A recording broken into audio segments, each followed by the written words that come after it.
Here's what's happening, family. We got another police shooting of a black man. The police. They got a thing about shooting black men and getting off with impunity, and I absolutely uh, just gunning black folks down. Period, with impunity. And this seems to be one of those other cases to me where uh, they feel like that black folks don't really have rights when it comes to uh, civility. You dig what I'm saying? So we got another case. This case right here is coming out of Houston. We got the who shot police who shot Tony Underwood, 37-year-old Tony Underwood, was shot by Houston police last week. And the family gathered at the HPD headquarters seeking information about his condition and to request access to him. But for some reason, the police say that they can't give them access. Actually, they said the reason they gave was that he was under an investigation. Investigation for what? Can somebody answer that question for me? Let's start off. I want to start off with the family. The mother of Tony Underwood, Patricia Underwood. How are you today? I'm blessed. How you? Excuse me. I'm blessed. How you guys doing today? All right, all right.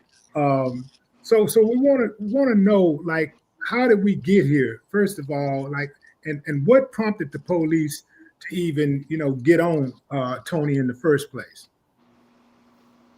He had his girlfriend car, and she kept telling she told him at the headquarters yesterday the car wasn't stolen. The car wasn't stolen, and they didn't want to hear all that. Uh-huh. And and uh and I asked them yesterday, can I see my son? I want to see my son and see is my baby all right. They won't. They said if I go to Bento on their premises, that they were gonna take me to jail. So just let them know that the car was not stolen. It was Hello, I'm the ain't it. So what we had here is we had cops that was in relatable situations to where they understand us. The spouse, they had a domestic dispute where he felt the girlfriend was cheating on him. He took the car and left. And so when he left with the car, she wanted her car back. She reached out to the police. They said that they could report the car stolen because she had gave him access to the car. So they put it in as an unauthorized use. From what I was told, one of the laws told her that they was gonna have him shot on site. One of the people said that that's what they heard. So right now we have police that don't care about our children, our community, and they're going after us. They targeting us. And the first thing they say is if they file it was an assault on a police officer when it was not an assault on a police officer. They're working for their check. He's not gonna come to them because he's afraid of them. So that's why he ran, because they're getting gunned down.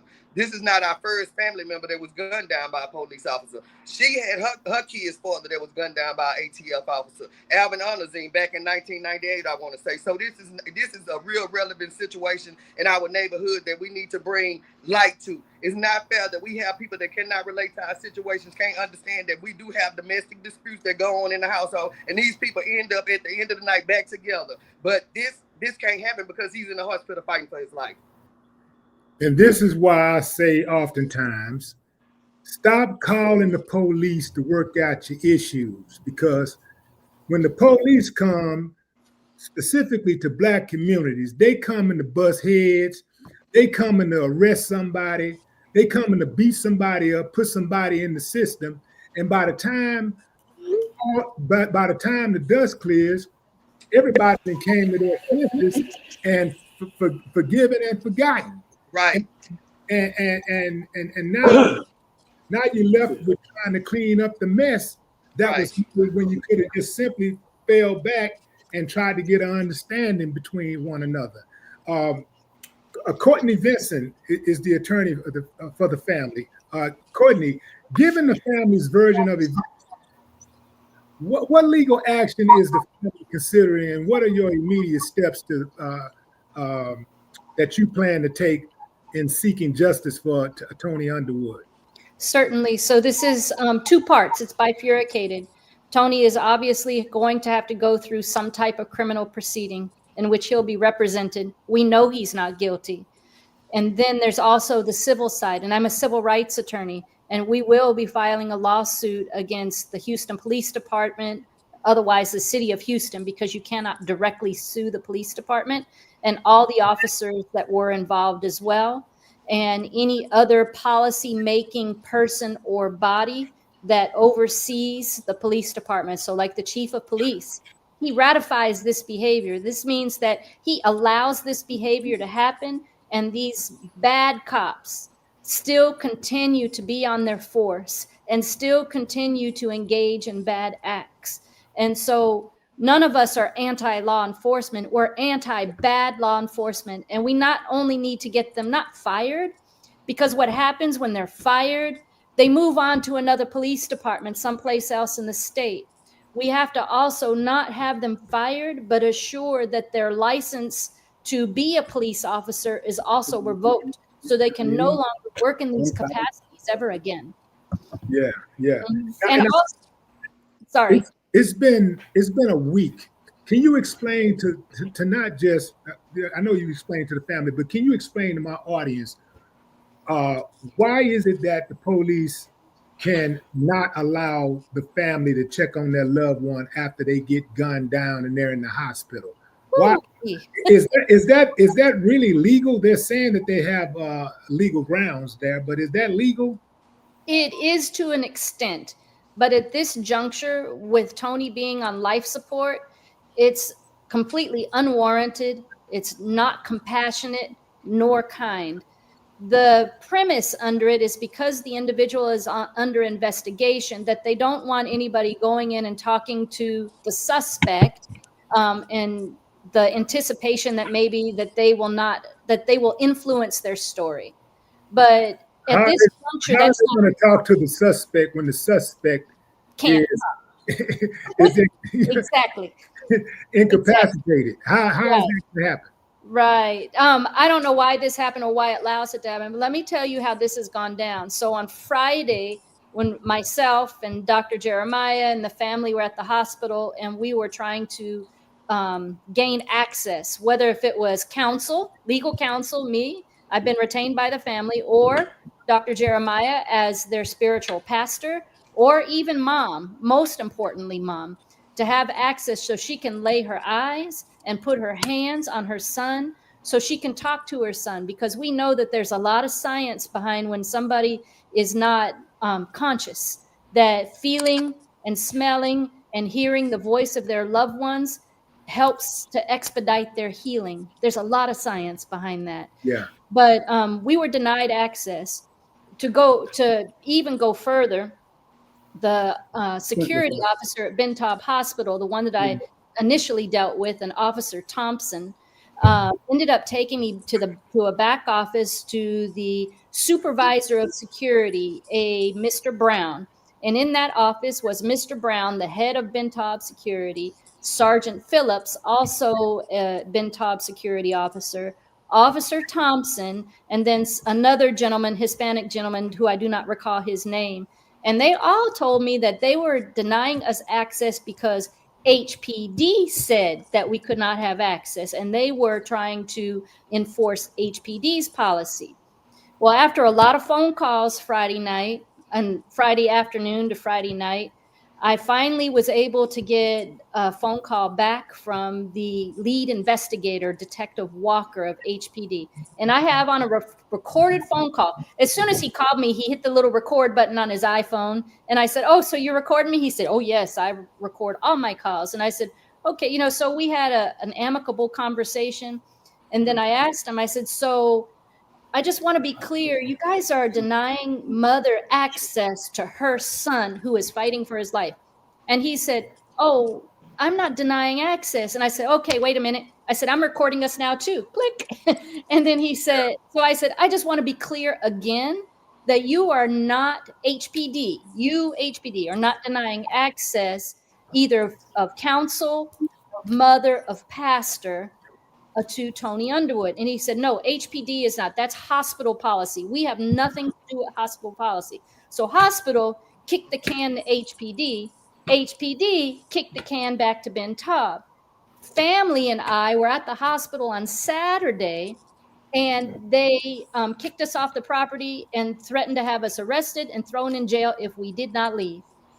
In the interim, the medical center police at Bentab were able to be escorted by security, a stranger now, a stranger, escorted by Bentab security up to Tony's area where he's being cared for, so that the medical center police could lay his eyes on him, and then came back down and reported to mom. That's not sufficient.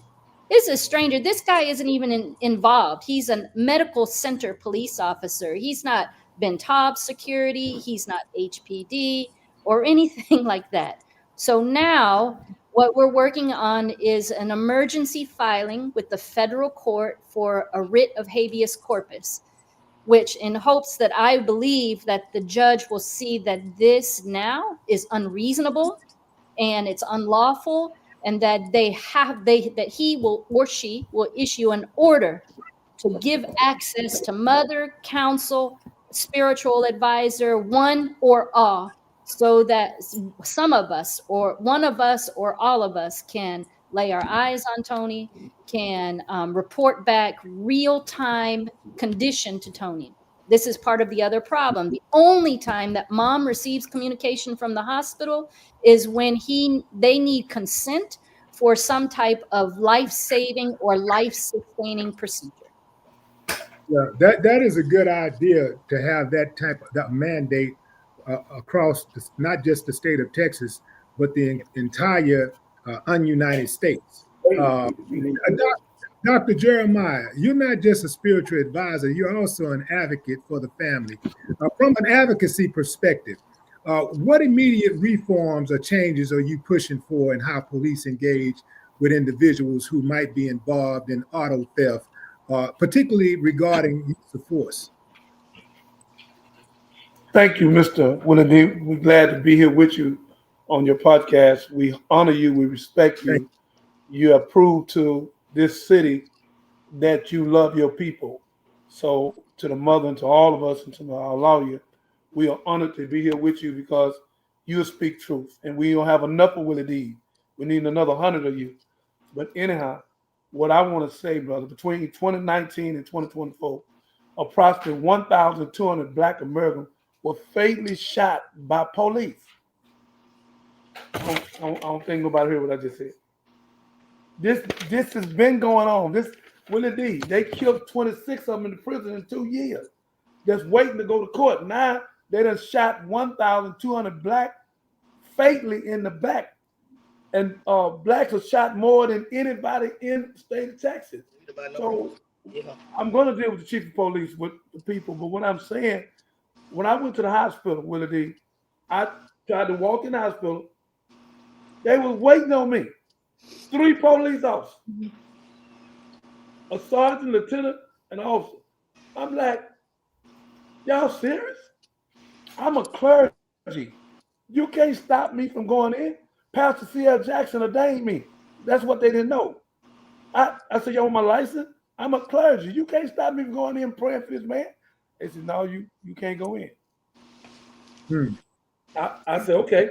So what I'm saying to you, Willie D, if when somebody has been shot like that and the chest is open, when the mother go up to see the baby, and the baby can hear the mother's voice, a mother can bring the baby out of coma. She can bring him back.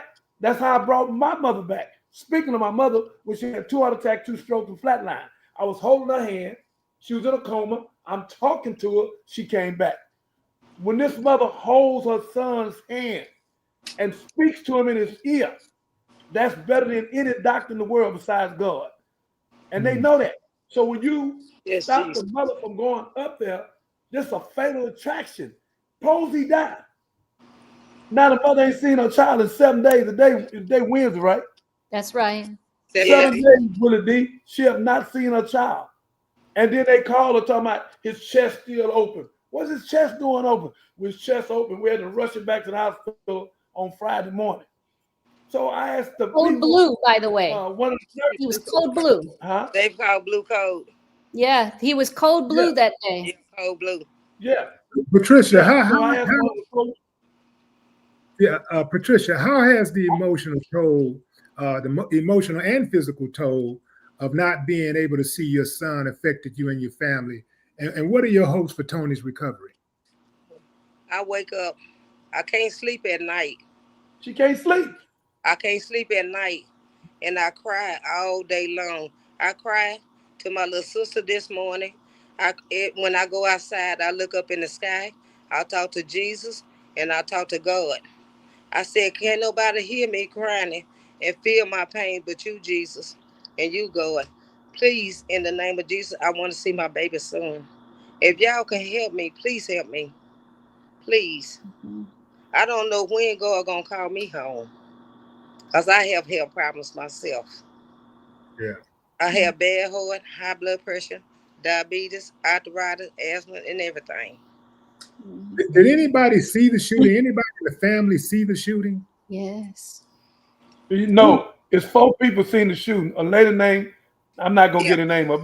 She writing an affidavit. Her and her 2 sons, 17, 19. They was following them with the police. Another young lady, she is right there. She seen the shoot. What lady seen the shoot?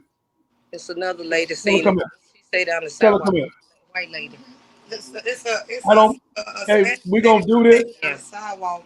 She seen the shooting, and I have a little girl over here. I'm gonna have to get her mom's permission because it happened right by her bedroom window. And she seen the shooting and she heard everything, and she haven't been able to sleep. I want you to tell me what you seen. Are you able to quickly get permission for her to speak? The girl who saw the shooting? Yeah. Tony, when he jumped out the car, he ran. He was coming to his cousin's house. He was coming to her house. It's a hole in the alleyway where he was trying to come to. It's a hole in the fence where it is. This area know that they can run through the little gate and get to the house. So that's what he was coming to. And I took videos and pictures and everything else. A lot of these people over here, they actually do have Ring cameras. So we was able to get a lot of footage from it, but not the actual shooting itself. So the thing that run me hot, really, fam, is like, this is one of those things, in my opinion, is when you got trigger happy police officers, they look for certain things where they get an opportunity to get some action. They looking for it, because common sense would tell, if I'm a cop, common sense would tell me this is simply an unauthorized use of a vehicle. The boy gonna come back whenever he come back. We'll come back and follow up or whatever. But this ain't no damn emergency. There ain't nobody life at stake. This is not a crisis. It's not a violent crime, Willie D. This is it. It's not a violent crime. And this is a white cop that was in Sunnyside. He was scared, and his mindset is, and we have to train these cops to get away from it. His mindset is being black is probable cause. But Courtney, I gotta correct you on that, because I don't think he's scared. I mean, I don't think he's scared either. I don't think he's scared either. A lot of these, what we gotta understand is this. We gotta understand the enemy that we're dealing with. A lot of these dudes, from the time they're in high school, they can't wait to come to the ghetto and shoot. They can't wait to come to the ghetto and shoot somebody up and push somebody around and shoot somebody out. They are not afraid. They are part of one of the biggest gang in the country. So they got the most backup more than anybody. If they run out of backup in Houston, they got backup with Bel Air, Sugar Land. They got backup with Pasadena. They got backup with Dallas, Austin, Beaumont. They got backup with Tennessee, Louisiana, Michigan, New York, LA. They got the military backup. They got enough backup to handle anybody who is a problem. They are not scared. They not. And the thing about it is, they always saying they scared. Well, we scared. That's why we run. That's why we run. I'm teaching my sons to run. That's the excuse that they give. That's the excuse that they give. When they come, look, if you're scared of something, you don't go toward it, you go away from it. You're right. They come toward the ghetto. They come through the ghetto and post up like they own the hood. Right. And when I was growing up, the police never spoke to people unless it was when I saw the police speaking to people growing up, they would only speak when it was a situation where something bad happened. I'd only see the police when it was something bad happened. They didn't even speak to the kids in the neighborhood unless they were trying to correct them. Right. See, they don't. They look forward to coming into the hood because that's where the action at. If they come in certain other neighborhoods, they ain't gonna be able to push nobody around because other people got resources. Right. They got money. They got resources. They're gonna take that job away from them. They're gonna take that security away from them. They're not gonna be able to go on that vacation and send those kids to school. So they're not afraid, not scared at all. Yeah. I have a statistic sending it to you. I'm gonna email it to you, Willie. They killed twice more black men shooting in the back than whites. Twice. 1,200. Watch this. Why did you shoot him when it was 4 or 5 people, Mr. D, standing there saying he's mental? Do not shoot him. The boy ain't got no cold run game. He just running. While he's running, the police shoot him in the back. He's in danger. He ain't wrestled with nobody. Almost called her name. Yeah, Maria got out the car with her 2 sons. She seen it. The other girl, we got about 5 people gonna sign the affidavit. Seen it. Ain't nobody did no wrestling. That was his girlfriend's car. He went randomly and stole no car. All his children, the 19-year-old who just finished a firefighter. His other boy, AAA. So this ain't no stupid family. So what they doing is they trying to whitewash it with that buffoonery. The boy was running, Willie D. The people say, hey, do not shoot him. He's mental. And the boy was running with his hand up in the air like this. His hands in the air. Somebody said they thought they seen a water bottle. No gun. They've been throwing guns down for 55 years. They throw 2 guns down on me. They are always throwing guns down. His fingerprints ain't on it. If that boy had a gun, all 5 police would have shot him. And how in the hell you say you heard him cock the gun? The only gun you can hear is a 12-gauge shotgun or something. You can't hear no pistol cock. Whole lot. We got some of the people. Gave him 3 felonies. Right there. Is that girl up? We got some people that was actually right there. One of their names is Shonda. Bring her. Come here, please.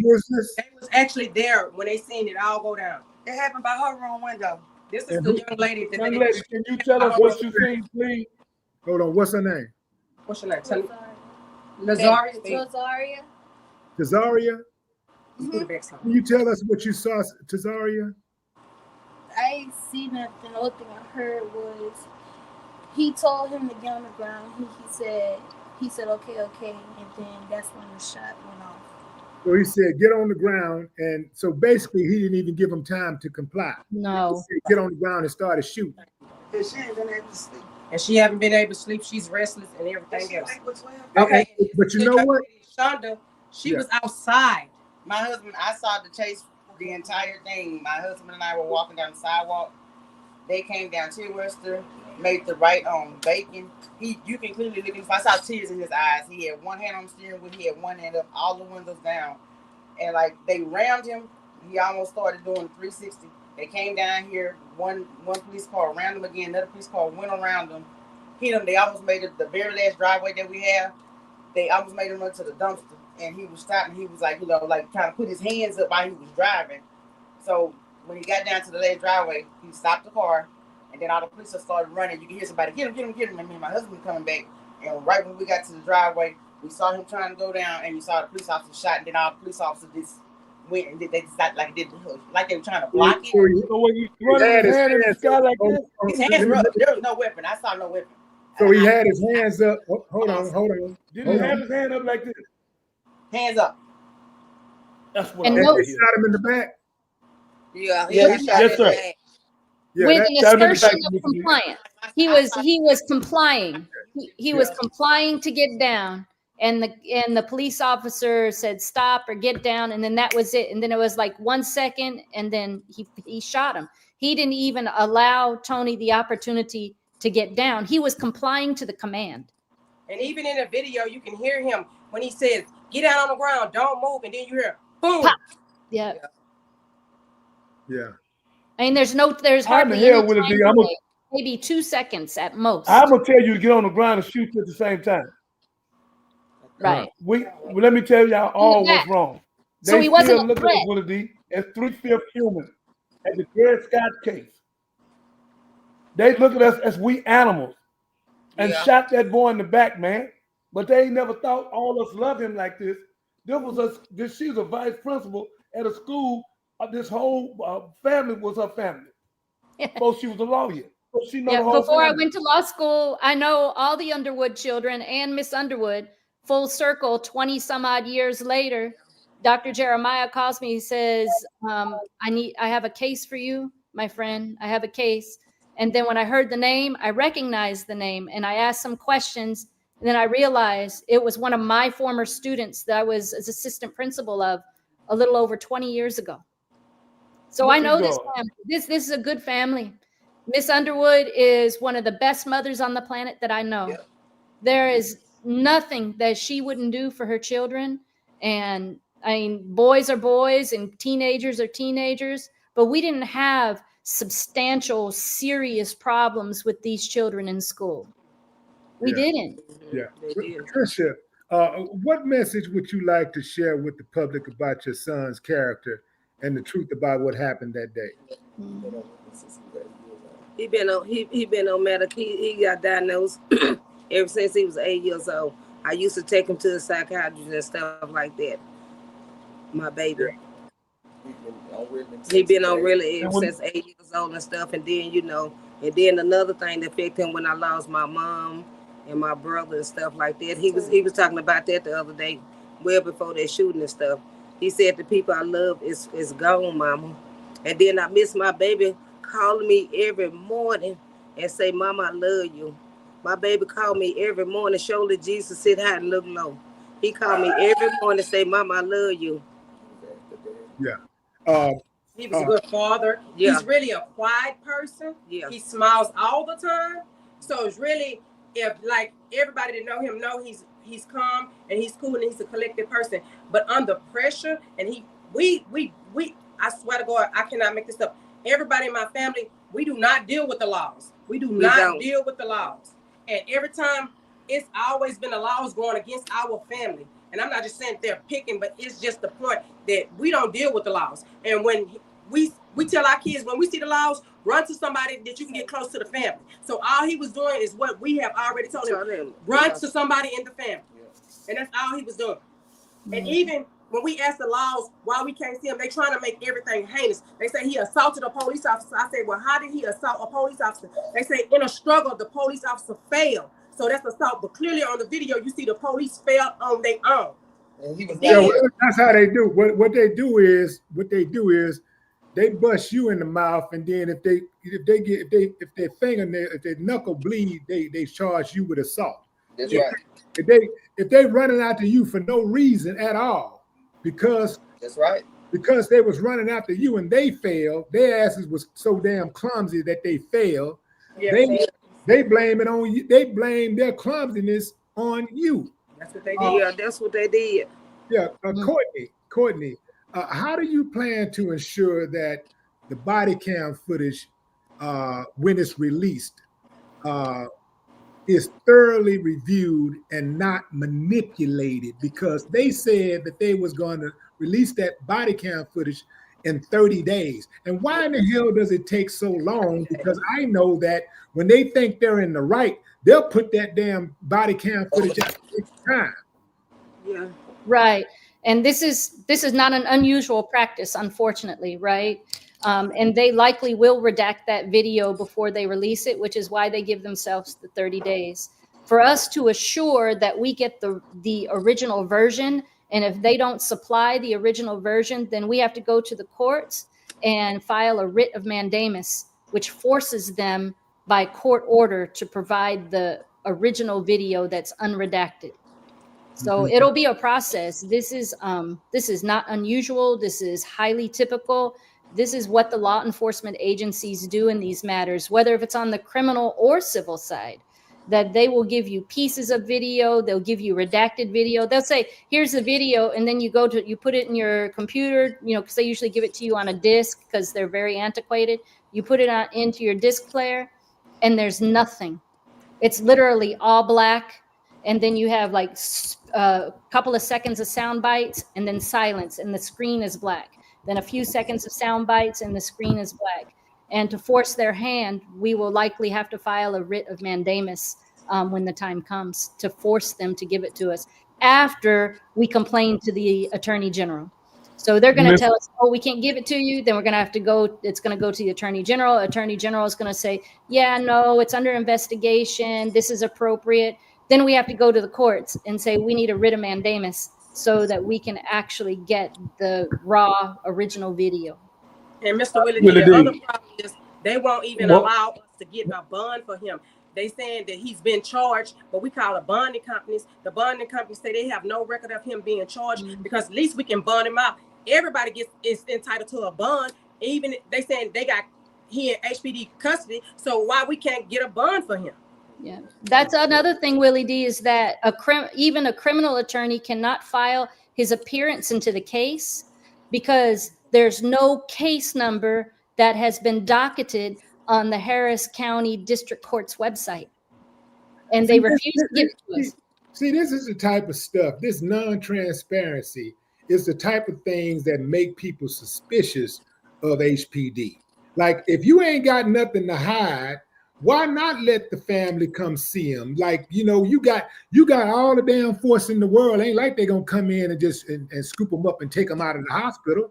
It's not like if they show up somehow, some way they're gonna overpower the police department. Like they do this purposely to be diabolical. They do this purposely to add insult to injury because they don't care, because they do look at Black folks as less than. Right. But I'm here to tell all you uncivilized mutts.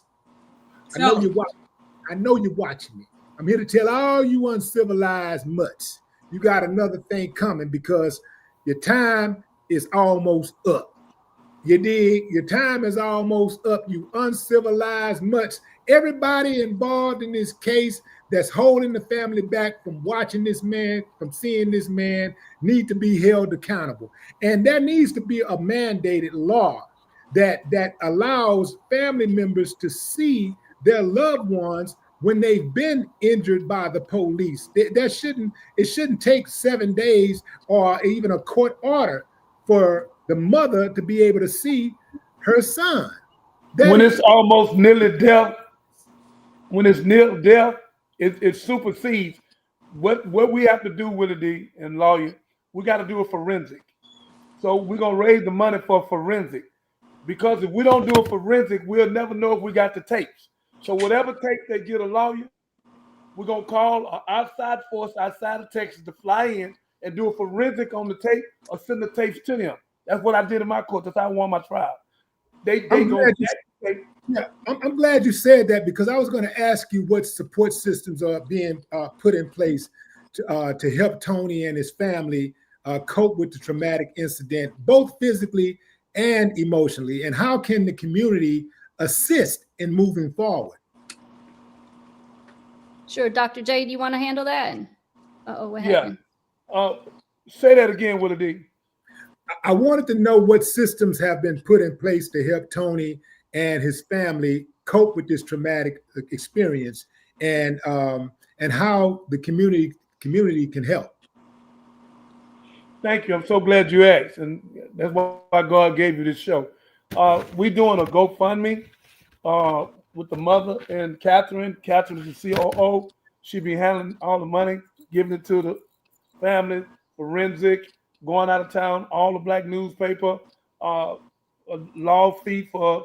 We're going to get a real lawyer.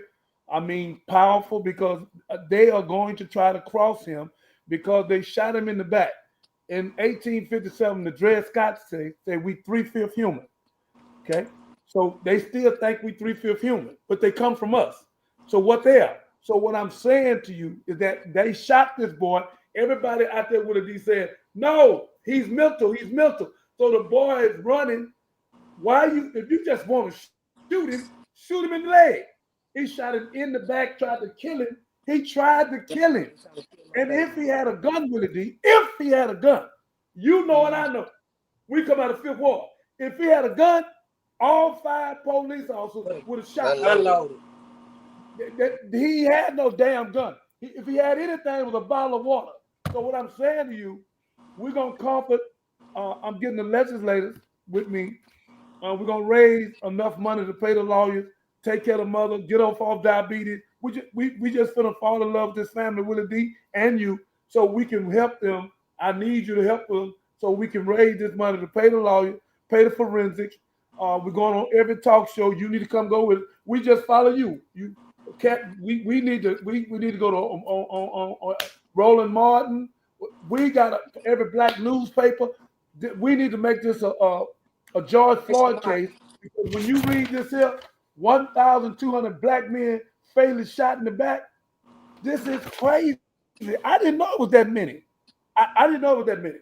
This is crazy, Willie D. We have to stop the buck now. We in 2025, man. This is a generational curse shooting us in the back. We got to stop this, man. Like we damn it still in slavery. We ain't no damn slavery. Yeah, I would say it's not a curse. It's a mandate. They've been mandated to shoot us. They've been mandated by their higher ups. This is not happenstance. This is designed, brother. This is designed by the higher ups. Because just like we get shot and we get disrespected when we question the police, others don't get disrespected. That's because they've been mandated to show respect for others. That's right. You know what I'm saying? They've been mandated to not show respect for us. This is by design. This is not happenstance. Mom, I'm gonna give you the last word. Mm-hmm. Trisha? Yes, sir. I'm gonna give you the last word. What would you like the people to know about this case, and what would you like to see happen? I want just to be served, and I want just to be served, and I want to see my baby. I want to see my baby. Yeah, and if y'all ain't got nothing to hide, if you're not the uncivilized much that I called you earlier, let that woman see her son. That's it. Mm-hmm. That's my time. How can you tell somebody, Willie D? Huh? The boy been there 7 days. Listen to y'all. 7 days. The boy could die. The boy could die. You won't let the mother see the baby? Oh, she just let her walk in and see him. Let's let her see him and touch his hand. She ain't got to even talk to him. Just let her see her son. Damn, you done shot him in the back. Yeah. That's it, fam. I appreciate y'all for coming on the show and sharing your testimony, and also I appreciate you guys for coming on and offering your expertise and advice. That's it, y'all. We're gonna keep y'all in prayers going up. What is the GoFundMe? Do you have a go? It'll be through tonight. We're gonna send it to you. We'll send it to you. We'll send it to you. Okay. All right. What And anybody that want to support, y'all just come back to this video and then and give you support. All right, y'all. Thank you for coming. And Thank you, Willie D. Thank you, Miss Underwood. Thank you. Okay. Bye-bye. That's my time. I appreciate y'all. Okay. No more time. Mama, we love you, mother. Love you too. Mother, Love you we guys love you. too. I love y'all more. We not gonna